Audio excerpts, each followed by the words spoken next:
Good morning. Happy Saturday story time. Oh, I had some little cuddle dogs. Tucker decided to leave. What happened? You don't want to cuddle with you anymore, Jessie? Aww. Well, thanks for joining us today for Saturday story time. I'm sure Tucker will make his way back in here, right? Yeah. All right. Well, thank you for joining us. I'm going to read Jessie's Indigestible Incident to you today. And before I do that, I'm just going to talk a little bit, like I always do, about a few things. One of them being the fact that on Tuesday, March 2nd, it is Dr. Seuss's birthday. So I have my Dr. Seuss t-shirt on. Yes. Reading is my thing. And pit bulls. So I had to grab this shirt when I saw it a couple of years back. And I try to wear it when I go to reading events that celebrate Dr. Seuss's birthday. If you know anything about elementary school, or if you're an elementary school teacher, you know that normally this time of year schools are celebrating Day of the Reader, Dr. Seuss's birthday, and some schools locally around here anyway have celebrations, and normally this time of year I get invited to some schools to read to kids in their classrooms. I love it. It's so much fun. And last year I was able to participate because it was in February, like the end of February, right before the schools closed. So I was able to participate in these things last year, but I'm really missing it right now. And things are a little bit different, a lot different. Who am I kidding? A lot different. If you are a teacher, or if you know someone who teaches elementary age kids, I have a YouTube channel, Jessie, the Pit Mix, and on that YouTube channel, I have been uploading live reads that I do on Facebook. So I started on March 20th of 2020. And if you go back and look at my first one, it was pretty sad. I had it in selfie mode. Everything behind me was backwards. And anyway, my book was flipped. Anyway, so we've come a long way. But I really still do enjoy doing this and reading every week to kids. So again, if you know someone, or if you are a teacher of elementary school kids, you can go to my YouTube channel and you can play those if you're doing a Google Meet, if you're doing a Zoom during your class. You can just go to YouTube. They're approved for kids because it's a children's book. So you can go to YouTube and play those for kids. I show Jessie, which is a plus. I try to show Jessie at the end of every time I read. So I talk a little bit, read the book, then show Jessie, and sometimes it's kind of interesting because it's live and I never know what's going to happen. So some of the things I talk about, and you can look at the descriptions before you decide which ones are best to play for kids. So you want to preview it first. I talk about my original illustrations. I talk about the process I went through in self-publishing. I talk about dog adoption and dog shelters, and even there's a couple of episodes in there where I showed the ingredients and talk about how to make homemade dog treats. So depending on your interests, what you think kids might like, maybe some of them are funnier than others, but go ahead and check it out if you have time. If you can use them in your classroom, that'd be great, because that's what they're for. That's why I started doing this. I felt really bad that kids were not in school anymore, and I wanted to see what I could do to reach out to read to kids. So here we go. Jessie's Indigestible Incident. This is our second book in the Jessie series, and it is about a real life situation where Jessie really ate something she shouldn't have eaten. She continues to try to do that. I have to really watch her all the time. All right, here we go. She's in grooming mode right next to me. So here we go. Well, hello. Remember me? I'm sure you do. I'm that gorgeous celebrity that everyone, who's anyone, is talking about. That's right. I'm Jessie. No? Jessie, could you lick any louder there? I'm the one with the lopsided ears, one up and one down, and a cute beauty mark on my nose and chest. Still no? I have my own special style when I walk. It's almost like dancing. A little bit of walking, a little bit of wagging my beautiful tail. Let's call it waggling. Just another of my unique talents. Still don't remember? Where have you been?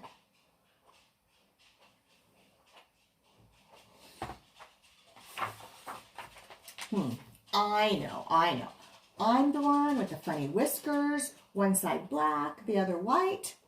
I knew you'd remember me. How could you not remember the gorgeous pit bull with the pink feather boa? There is no other, just little old exceptional me. On with my story. Ever since my mom found me at the shelter, I've had this little issue where I gobble my food.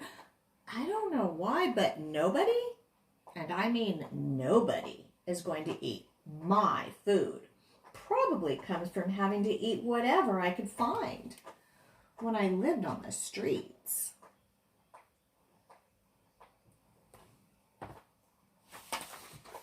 Well, on this particular day, I refused to eat anything. My mom knew something was wrong because, well, me not eating. So she took me to the veterinarian. Let's just call him the vet. Much easier. Now, I don't like to go to the vet's office. Don't get me wrong, he's nice and all. I just don't like that he has to pay attention to the other dogs. I mean, I'm Jessie. Pet me. Why does he have to be nice to the others? I'm Jessie. No said.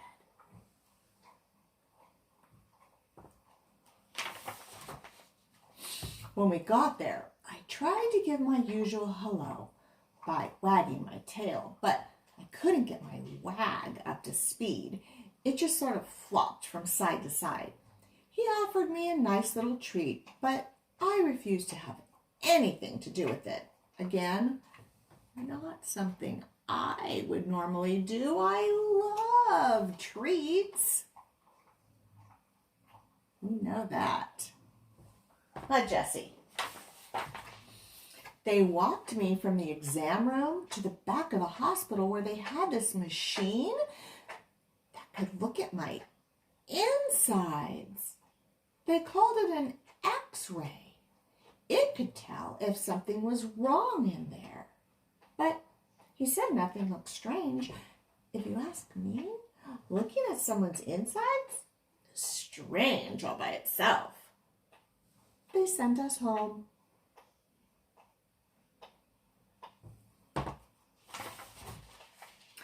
I still didn't feel like eating. Mom tried beef and rice. Nope. She tried feeding me boiled chicken. Nope. She even tried Alaskan cod, my mostest very favorite food in the whole world. Still, nope.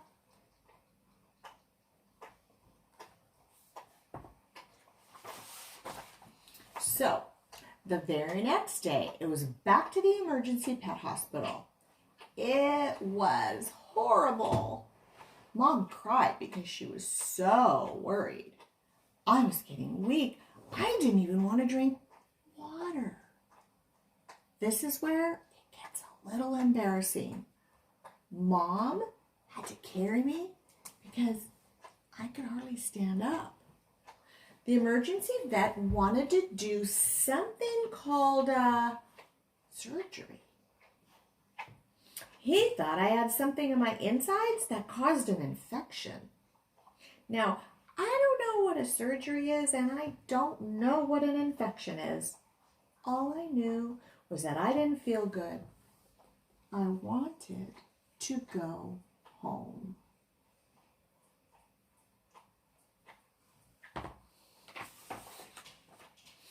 When they admitted me to the hospital, they wrote American Pit Bull Terrier on my paperwork. Not this again. We're just like any other dog. Most of us are just happy to have someone to love. One of the techs had a pit bull at home. She was extra nice. She called me a velvet hippo. She said it was a nickname for pit bulls because our hair is so soft and shiny, like velvet. Also, our big heads and short squatty bodies make us kind of look like a hippopotamus. I like hippos, even though I never saw one. A real one anyway. I don't see the resemblance. At least not with me. Do you think she looks like a hippo?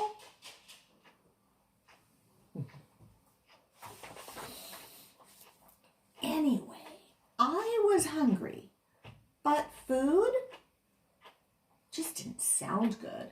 I started thinking about what I had done in the last few days. There was that business card that I ate and that tissue I scarfed from the trash can. Those were no problem. I had eaten plenty of them before. Yummy business cards. A couple of days earlier, I was sniffing around the house, smelling all the smells like I normally do. I found this extra stinky sock in the clothes hamper. What do you think's gonna happen to that sock? Uh-oh. Run while you can, sock. Now, I love to chew on soft things. That's why all the blankets in our house have holes in them.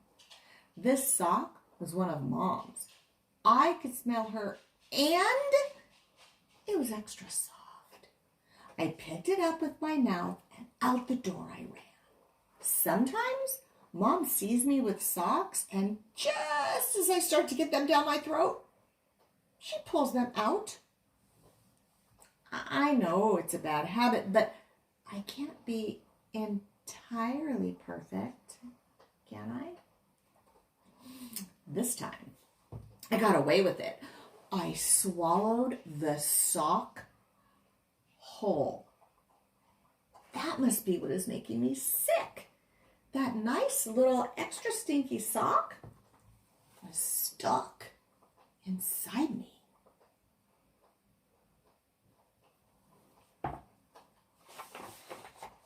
I got to thinking about other things I had eaten. There was that $20 bill on the table. That came out. And that stinky glove in the garden, I chewed the fingers and thumb off. They all came out. I even ate a part of the TV remote. That came out too. Somehow they had all come out. Why was this sock making me feel so sick?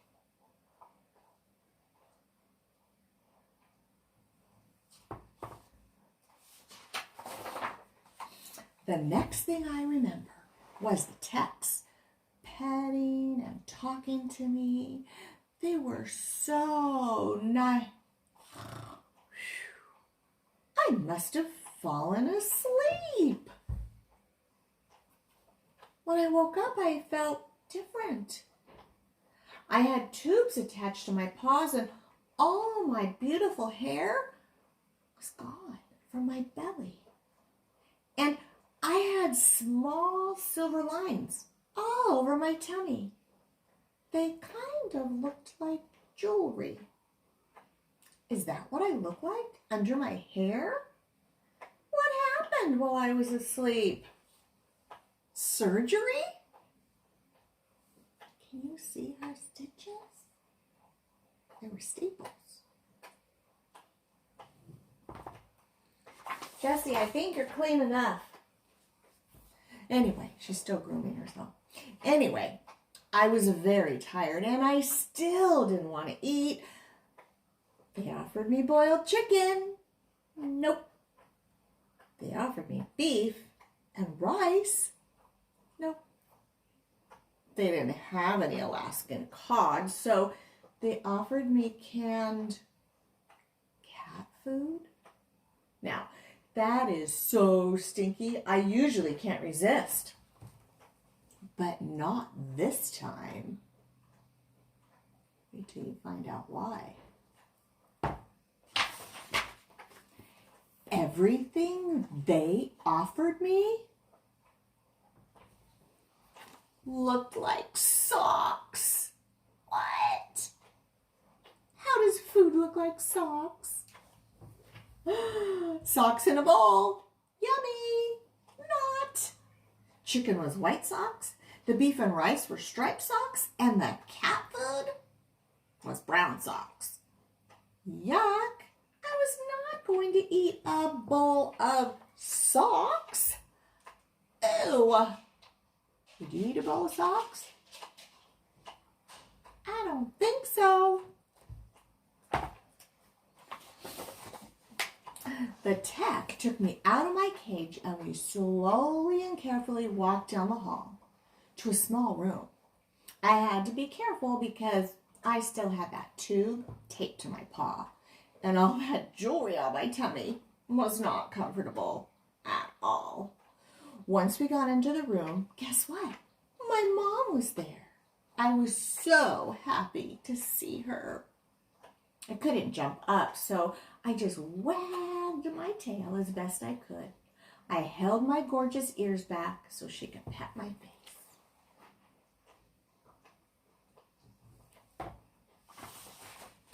She put a bowl of something on the floor and sat right there next to me. She was petting me and talking to me. And guess what? In the bowl was my favorite. You guessed it. Alaskan cod.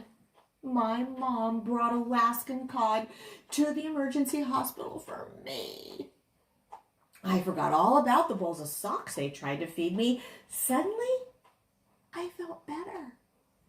I ate everything in the bowl while Mom was talking away. It was really nice to hear her voice. "Aw, she sure loves you," the tech said.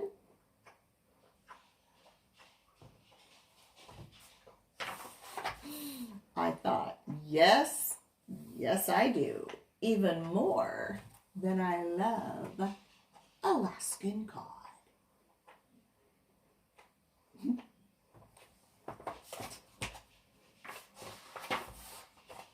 I walked out of there with a little extra wiggle in my waggle.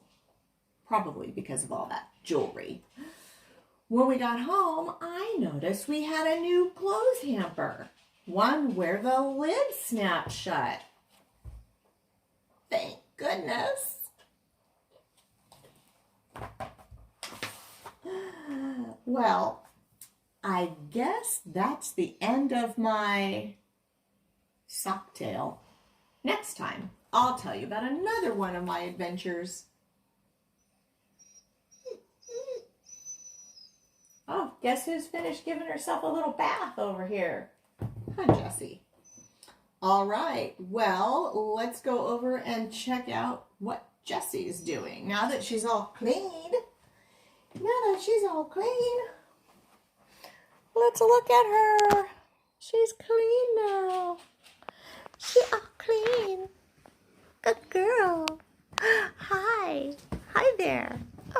Tucker. Oh, we gonna kiss and sniff? Okay. Well, say hi. Everybody's here to see you. Say hi, everybody. Oh, oh, oh, oh. Okay, we got a little bit of fur ball there. It's okay. You're okay. Come back. Come back. Say hi. Oh, oh, oh, oh, oh. She got a little fur in her nose. It's okay. It's okay. You'll be fine. You'll be okay. Okay. Calm down. All right. Okay. All right. Okay. Okay. I know. All right. Thank you for watching. Have a great Saturday. See you guys next week. Bye. Say bye, Jess. Bye.